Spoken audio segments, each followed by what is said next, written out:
নমস্কার, আমি মৌমিতা। আমার কবিতা পাঠ চ্যানেলে আমার সকল শ্রোতা বন্ধু এবং দর্শক বন্ধুকে আন্তরিক শুভকামনা জানিয়ে আজকের গল্প পাঠ শুরু করছি। আজ আমি আপনাদেরকে পড়ে শোনাব আশাপূর্ণা দেবীর লেখা একখানি অসাধারণ ছোট গল্প। গল্পের নাম অনাগত। শুনতে থাকুন আজকের গল্প অনাগত। অনুরাধার আচরণটা সত্যি বড় বিসদৃশ্য দেখালো। বিয়ে বাড়ি ভর্তি আত্মীয় কুটুম্ব, মাঝে চাকরগুলো পর্যন্ত প্রত্যক্ষে পরোক্ষে সকলে ছিছি করছে। কেন না করবে? যে শুনবে সেই করবে, কেউ ভালো বলবে না। সত্যি কাজটা তো মোটেই ভালো হয়নি। ভাইঝির বিয়েতে এসে পিসি তুই কিনা সামান্য একখানা ঘরের ছুতো তুলে বিয়েটা না হতেই চলে গেলি পান করে। নেহাত কচি ঘুকিও নয়, ৩০-৩২ বছর বয়স হলো। লোকলজ্জা বলেও তো একটা বস্তু আছে, অন্তত থাকা উচিত নয় কি? আর ৫ জনে তো বটেই। অনুরাধার নিজের মা, তিনি কি মেয়ের উদ্দেশ্যে কম গাল পারছেন? গালমন্দের ভাষাটা তারই বরং বেশি তীব্র, কারণ তিনি তো আর লোকলজ্জা হারাননি। তাকে তো দেখতে হবে। কেউ না ভেবে বসে এর ব্যবহারের মধ্যে মায়েরও ভিতরে ভিতরে সূক্ষ্ম সায় আছে। মনটা কেউ দেখতে পায় না এই রক্ষে। নইলে মেয়ের অভিমানাহত মুখখানার ছবি কি বুকের মধ্যে কেটে নেই তার? ওই একটি মাত্র মেয়ে মনোরমার, তার অনুপস্থিতি শূন্যতা কি কোনো কিছুতেই পূরণ হবে? অনুরাধা চলে যাবার সঙ্গে সঙ্গেই এতগুলো লোক বোঝাই কোলাহল মুখর উৎসব বাড়িটা কি ফাঁকা ফাঁকা ঝাপসা ঝাপসাই না লাগছে।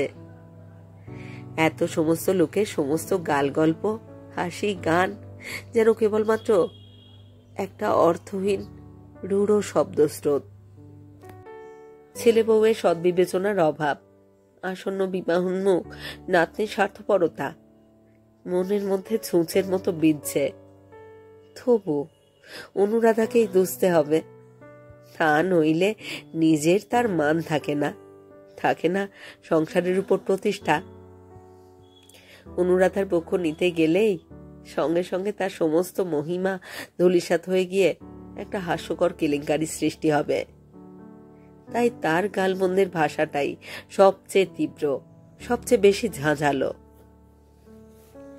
তিনি জানেন যখন যেমন, যেখানে দাবি নেই সেখানে অভিমানটা খেলোমি। অনুরাধাই বা সেটা মেনে নেবে না কেন? এই জন্যেই তো তার উপরে সত্যকার রাগও যথেষ্ট হচ্ছে। কুটুম্বর মতো নেমন্তন্নে এসেছিল তাই ভালো, তাদের মতোই খা মাখ আমোদ আহ্লাদ কর, তার বেশি আশা করাই বা কেন?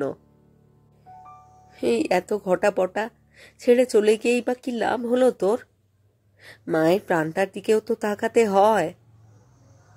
কত কাণ্ড করে এই ৭-৮ বছর পরে কলকাতায় আসা, ছুটিই পায় না জামাই। সেই ছুটিগুলো সব হাতে নিয়ে গট গট করে চলে গেলি। ছি ছি ছি ছি। ব্যাপারটা আসলে এই, ৩ তলার দক্ষিণের বারান্দামুখী যে ঘরখানি এখন বেবির ঘর নামে পরিচিত, একদা নাকি সেটা বেবির পিসি অনুরাধার ঘর বলেই চিহ্নিত ছিল। বাড়ি তৈরির সময় অনুরাধার বাবা ওই আখ্যাই দিয়েছিলেন ঘরটার। যদিও অনুরাধা তখন বালিকা মাত্র, তবু এই পড়া পাগল মেয়েটির জন্য তিনি টেবিল চেয়ার, সেলফ, বুককেস দিয়ে দিব্যি সাজিয়ে দিয়েছিলেন ঘরখানিকে। ছেলেবেলা থেকেই অনুরাধা বইমুখ, কুনো। নিজস্ব একখানা ঘর হয়ে সুবিধেই হলো। মেয়েকে ৩ তলা থেকে টেনে নিচে নামিয়ে সময় মতো স্নান আহার করানো দুরূহ একটা কাজ ছিল মনোরমার। স্কুল কলেজে পরীক্ষার সময় কতদিন মনোরমা রাগ করে মেয়ের খাবার বয়ে উপরে দিয়ে আসতেন। বিয়ে হয়ে যাওয়ার পরও অনুরাধা যখনই এসেছে নিজের ঘরেই থেকেছে। বাকি সময় ঘরখানা ওরই কুমারী বেলার খেলনা পুতুল, শখের জিনিসের টুকিটাকি আর রাশিকৃত বই সমেত বন্ধই পড়ে থাকত। কিন্তু পরবর্তী ইতিহাস স্বতন্ত্র। স্বামীর ছুটির অভাবে এবং এ পক্ষের উৎসাহের অভাবে প্রায় বছর আষ্টেক হলো কলকাতায় আসা হয়নি অনুরাধার। হিত অবসরে ভাইজি বেবি তরুণী পদবাচ্য হয়ে উঠেছে এবং অলক্ষ্যে কখন সেই ঘরখানায় বেবির ঘর নামে অভিহিত হতে শুরু করেছে। অবশ্য ঝি চাকররা তখনও বলতো দিদিমণির ঘর, এখনো তাই বলে। তবে বর্তমানের এরা প্রায় সকলেই নতুন। আগেকার লোকেরা মনোরমাকে বলতো মা, উষাবতীকে বলতো বৌদি, বেবি বেবি ছিল। এখনকার এরা উষাবতীকে বলে মা, মনোরমাকে বলে ঠাকুমা। বেবি হয়ে উঠেছে দিদিমণি, দিদিমণি নামের অধিকারিণী। অনুরাধাকে দেখে একগাল হেসে পিসিমা বলে প্রণাম করলো এসে ঝি দুটো। কিন্তু সম্বোধন সমস্যা যাই হোক, গোলমাল বাঁধলো ওই ঘর নিয়ে। অনুরাধার চাকর যে অনুরাধার সুটকেস বাক্সগুলো সোজা টেনে নিয়ে গিয়ে 3 তলায় তুলবে, এই কথা কেউ স্বপ্নেও ভাবেনি। উষাবতী জানেন মনোরমার ঘরেই অনুরাধা আস্তানা গাড়বে। আলাদা আর কোনো ঘর তো সত্যি একলা ননদকে দেওয়া যায় না আদর করে। বাড়িতে আমন্ত্রিত আত্মীয়দের সংখ্যা বড় কম হয়নি। তবু উষাবতীর 3টি ভাজের মধ্যে 2টি এখনো এসে উঠতে পারেননি। আসবেন সেই বিয়ের দিন, ছোট বোন আসবে আগামীকাল। তাই কি বাপের বাড়ি সবাইকে আনতে পেরেছে উষাবতী? নিহাত যাদের না বললেই নয়। এরপর মাসি, পিসি, জেঠি খুড়িদের সঙ্গে দেখা হলে কি করেছে মুখ দেখাবে সেই ভাবনা। এই তার প্রথম কাজ। ভগবানের ইচ্ছে, পয়সার অভাবও নেই। ইচ্ছে কি হয় না যে বাপের বাড়ি সবাই আসুক? কিন্তু এদিকে যে আবার এ পক্ষে রাবণের গোষ্ঠী। প্রভাসের পিতৃকুল মাতৃকুল 2ই সমান জমজমাট। খুঁটিয়ে সবাইকে ডেকে আনলে ঠাঁই দেওয়া দুরূহ হবে। তবুও এমনিতেই একখানা ঘরে কজনকে ভরে ফেলতে পারলে কোনো মতে ম্যানেজ করা যাবে, সেই অঙ্ক কষতে কষতেই কাহিল হয়ে যাচ্ছেন উষাবতী। শুধু বেবির ঘরখানাকেই রাখতে হয়েছিল নিরুপদ্রব। কড়া করে শাসিয়ে রেখেছে বেবি। তার কোনো এক নিতান্ত অন্তরঙ্গ বান্ধবী নাকি এসে বিয়ের কদিন থাকতে চায়। অতএব তার জন্যে বেবির ঘর রিজার্ভড। তাছাড়া সব ঘরেই গোলমাল। নতুন কনের জন্য কেনা যত সব মূল্যবান বস্তু সাবধানে রাখতেও 3 তলার নির্জন এই ঘরখানাই সেরা। এই ঘরের মাঝখানেই দুমদুম করে অনুরাধার সুটকেসগুলো বসিয়ে দিয়ে গেল। অনুরাধার সঙ্গে আসা খোট্টা চাকরটা করতে নির্দেশ মতোই বোধ হয়। দেখেই তো বেবির আক্কেল গুড়ুম। রাগে বিরক্তিতে আগুন হয়ে ওঠে সে মনে মনে। একেই তো বাপ মায়ের কন্যা সন্তান বলতে সে একাই বলে আদরের সীমা ছিল না তার। দাদা ভাই সকলের চাইতে তার আদর আবদার বেশি। তার উপর আবার বিয়ে হচ্ছে। মেয়ে চাঁদ চাইলে মা বাপ বোধহয় চাঁদ পেড়ে এনে হাতে দিতে প্রস্তুত। এ যাবৎ মেয়ে যখন যে কোনো সময় যত রকমের শাড়ি, গহনা, প্রসাধন বস্তু, শৌখিন জিনিসের আবদার করেছে, সব কিছু এসে জমা হচ্ছে ক্রমাগত। তাছাড়া উষাবতীর নিজের স্বাদ তো আছেই। বেবির বিয়ে যেন এর চেয়ে বিশেষ ঘটনা জগতে আর কখনো ঘটেনি, হয়তোবা ঘটবেও না। বাপরে, ওটা না হলে চলে? বেবি চেয়েছে। না না, ও চলবে না, বেবির পছন্দ নয়। আরে ডোসো ডোসো, আগে বেবির ইচ্ছে জানো। চোখে করো বাবা, বেবির মত নেই। বেবিকে কেন্দ্র করেই আবর্তিত হচ্ছে সমারোহ চক্র। বেবিকে মধ্যমণি করে গাঁথা হচ্ছে উৎসব মালিকা। সেই বেবি মুখ রাঙা করে এসে বললে, মা, পিসিমাকে তাহলে আমার ঘরে চালান করে দেবার মতলব করেছ? উষাবতী চমকিত বিষয়ে বললেন, সে আবার কি? কে বললে? বলবার অপেক্ষা কোথায়? মোটমাটারি মালপত্র সবকিছু তো ঠেলে ওপরে তুলে দেওয়া হলো দেখছি। এখন তিনি তার চ্যাঁ ভ্যা 2টি নিয়ে গিয়ে অধিষ্ঠান হলেই হয়। উষাবতী ক্রুদ্ধভাবে বলেন, হয় বললেই হয়, কোথায় কি তুললো দেখি গে। বাপ রে বাপ, জিজ্ঞেস করার পাট নেই একেবারে, ধন্যি বটে। বেবি অনমনীয় স্বরে বলে, আমি কিন্তু এই বলে রাখছি মা, উনি যদি আমার ঘরে থাকবার চেষ্টা করেন, আমি দীপ্তিকে বারণ করে পাঠাবো আসতে, দরকার নেই আমার। উষাবতী মেয়েকে সান্ত্বনা দেওয়ার ভঙ্গিতে বলেন, পাগল, কেন মন খারাপ করছিস?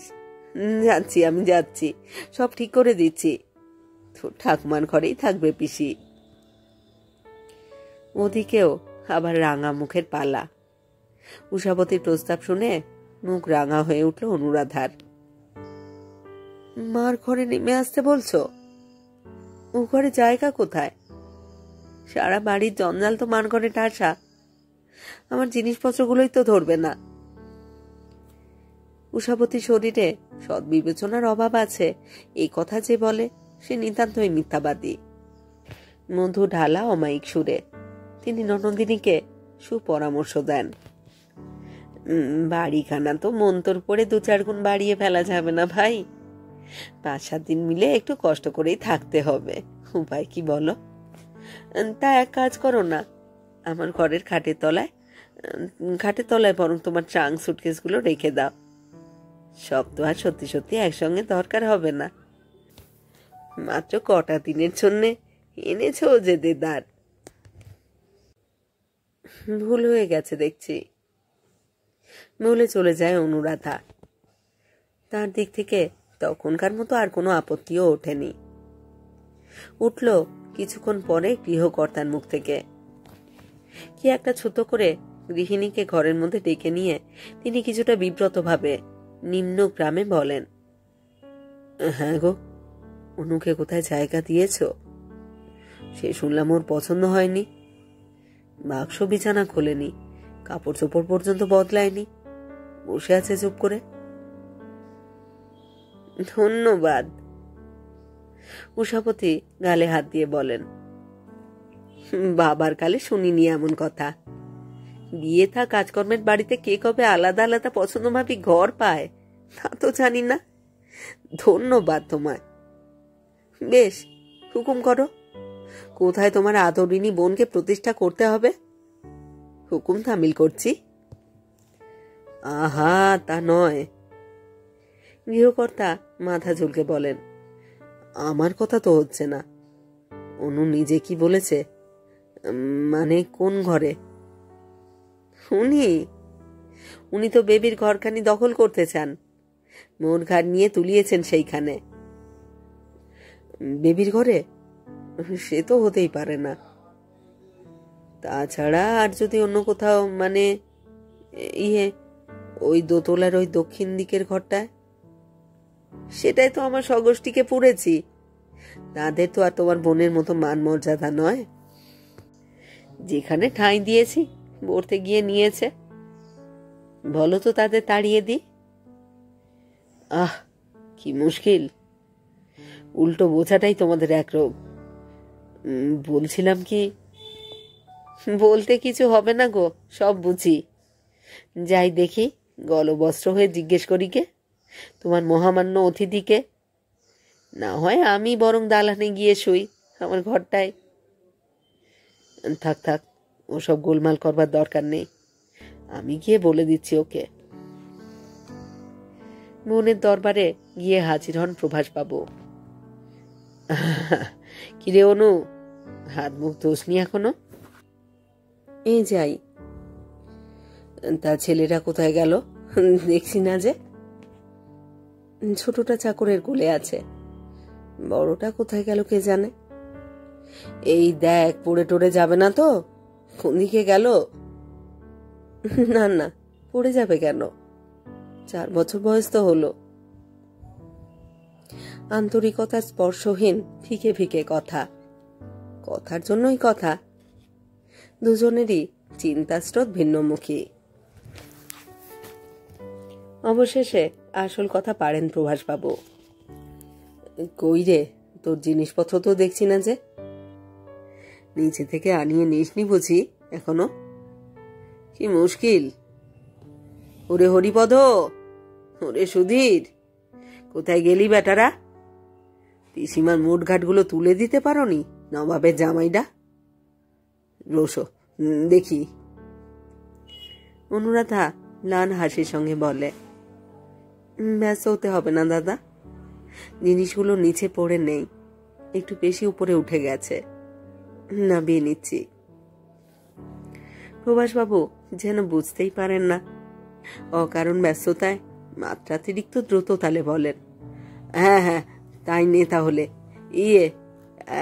মুখ হাত ধুয়ে ঠিকঠাক হয়ে নে। বরের বাড়ির ওরা নাকি বলেছে মেয়েরা কাল পাকা দেখায় আসতে পারেনি, আজ বেড়াতে আসবে। কি মুশকিল দেখো দেখি। অনুরাধা সামান্য হাসি হেসে বলে, মুশকিল আর কি, ওরা তো আর থাকতে আসবে না। যারা এসে থাকতে চাওয়ার আবদার করে, মুশকিল তো তাদের নিয়েই। প্রভাসবাবু আর কথা না বাড়িয়ে পালিয়ে যান। এটা সকালের কথা। আর সন্ধেবেলা শোনা গেল রাত্রের ট্রেনেই ফিরে যাচ্ছে অনুরাধা। তার নাকি ভীষণ শরীর খারাপ লাগছে। কে জানে যদি ভারী অসুখ হয়ে পড়ে, কাজের বাড়িতে সকলকে বিপদে ফেলবে। এ শুনে এরপর লোকে ছি ছি করবে না তো কি ধনী ধনী করবে। তবু প্রভাসবাবু এসে অনেক চেষ্টা করেছিলেন। মনের অসুখের খবরে বহুবিধ উদ্বেগ প্রকাশ করে ডাক্তার ডেকে আনতে চেয়েছিলেন। ফিরে যেতে হলে আবার গাড়ির কষ্টে শরীর খারাপ বেশি হবে, এ আশঙ্কা প্রকাশ করে নিবৃত হবার পক্ষেও অনেক যুক্তি দেখিয়েছিলেন। কিন্তু অনুরাধা অনমনীয়। ওর যুক্তির মধ্যে একটাই যুক্তি, না দাদা, শেষে হয়তো আমায় নিয়ে মুশকিলে পড়বে। শেষ পর্যন্ত রাগ করে চলেই গিয়েছিলেন প্রভাসবাবু। সত্যি ভারী চটে গিয়েছিলেন তিনি মনের উপরে। এ কি লোক হাসানো। অতঃপর ওরা চলে যেতেই নিন্দের ঢেউ বইতে লাগলো বাড়িতে। উষাবতী হাঁসফাঁস করতে করতে পিতৃগোষ্ঠী সকলকে ধরে ধরে অবহিত করতে লাগলেন, দেখো দেখো কি চমৎকার শ্বশুর বাড়ি উষাবতীর, এইরকম শাশুড়ি ননদ নিয়ে ঘর করতে হয় তাকে। সে বলেই অশেষ সহিষ্ণু সহ্যশালিনী মেয়ে, তাই এখনো এমন ভাবে চলছে। শাশুড়ি অবশ্য নিজেই এই সুরে সুর মিলিয়েছিলেন, তবু রেহাই কোথায়।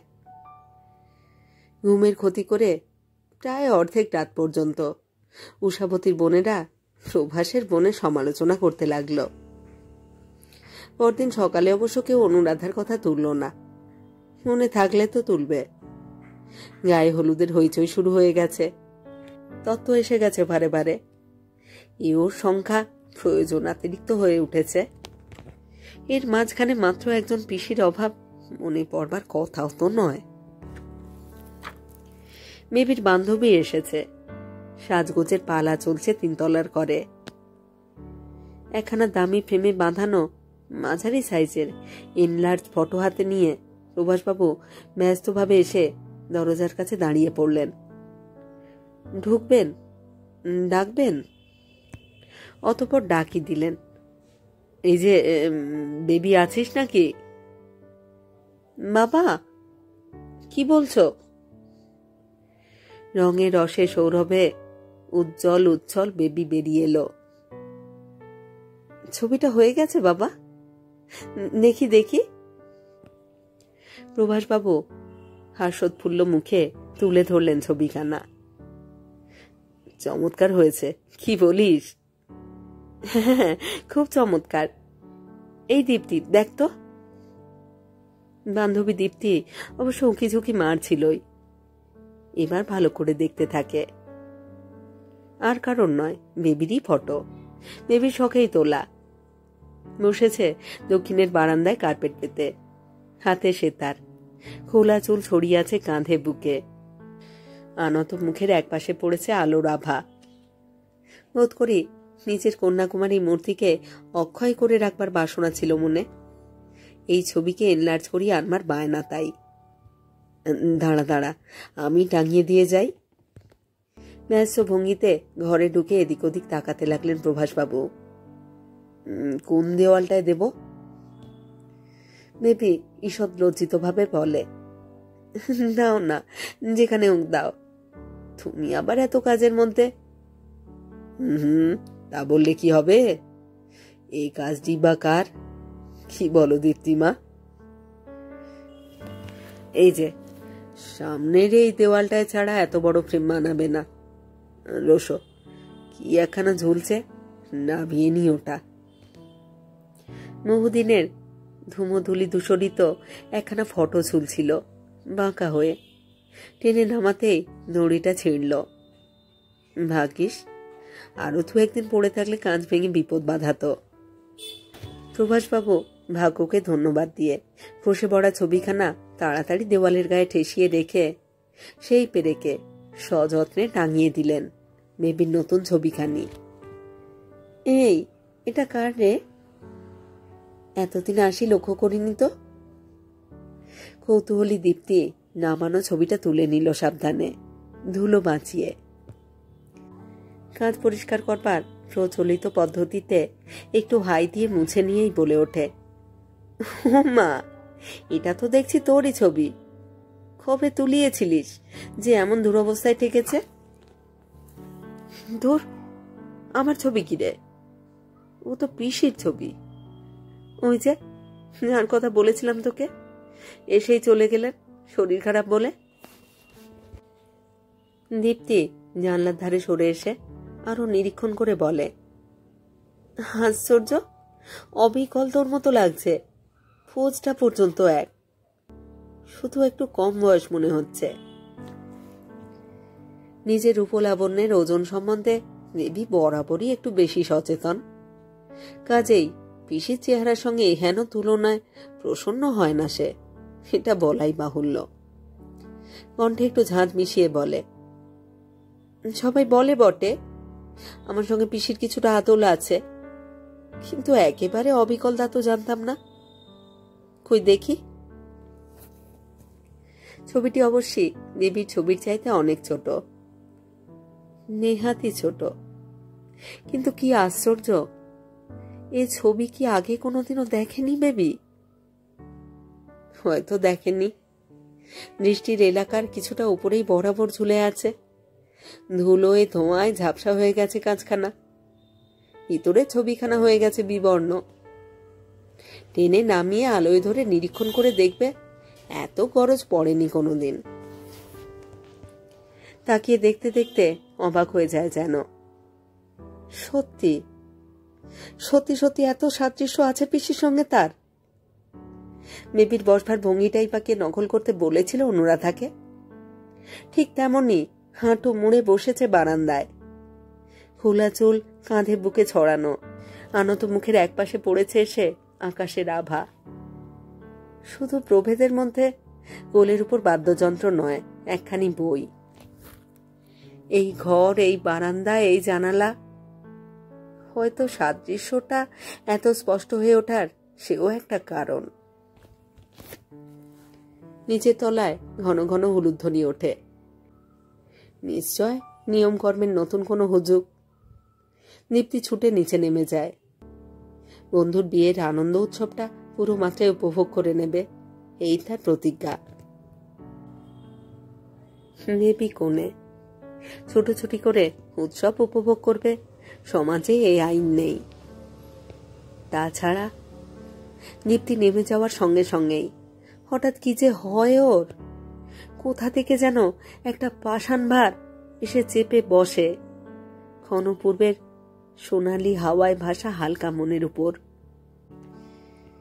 সেই অকারণ ভারে ভারাক্রান্ত মন নিয়ে কেমন যেন নির্জীবের মতো বিছানাটার উপরে বসে পড়ে বেবি। হাতে পায়ে কোথাও কিছু জোর খুঁজে পায় না যেন। হঠাৎ কি আকাশে পড়ল মেঘের ছায়া? তা নয়তো ঘরের আলো এমন ম্লান হয়ে আসে কেন? নিজের ছবিখানা যেন স্পষ্ট দেখতে পায় না, আর ঝাপসা ঠেকে। কে জানে তাকিয়ে থাকতে থাকতে দৃষ্টি বিভ্রম ঘটল নাকি বেবির? তা নইলে অত বড় ছবিখানা কেন তার চোখের সামনে ক্রমশ ছোট হয়ে আসছে? ছোট, আরো ছোট্ট, বিবর্ণ হয়ে গেছে ফ্রেমখানা। ছোট্ট হয়ে যাওয়ার স্বল্প পরিসর কাঁচটুকু ধোঁয়া আর ধুলোর পুরো প্রলেপে ঢাকা পড়ে গেছে। তার নিচে থেকে আর খুঁজে পাওয়া যাচ্ছে না বেবিকে। একটা শিথিল কল্পনায় নিজেকে ছেড়ে দেয় বেবি। কল্পনা করতে থাকে চলমান কালের কোন অলক্ষ্য অবসরে ছবি ঝোলানো ওই রঙিন দড়িটা উৎসব শেষের বাসি মালার মতো বিবর্ণ জীর্ণ হতে হতে ঢিলে হয়ে গেছে। ছবিখানা সদ্য ঘুম ভাঙা তরুণীর শিথিল গ্রীবার উপর এলিয়ে থাকা বাসি খোঁপার মতো বাঁকা হয়ে ঝুলছে দেওয়ালের গায়ে। সেই অনাগত কালের যে মানুষগুলো ঘুরে বেড়াচ্ছে, তাদের কোনো কৌতূহল নেই ওর দিকে তাকিয়ে দেখবার। কে জানে কোন অসতর্ক মুহূর্তে ওটা আপনিই ছিঁড়ে পড়ে যাবে, নাকি নতুন কোনো প্রয়োজনের তাগিদে নামিয়ে নিয়ে ফেলে দেওয়া হবে উদাসীন অবহেলায়। খানিক পরে নিচের তলায় কলগুঞ্জন ওঠে। বড় যে বলা হচ্ছিল বেবি খুব শক্ত মেয়ে, ওই দেখো গে একলা হয়েছে কি, আপন মনে কেঁদে কেঁদে বালিশ ভিজোচ্ছে।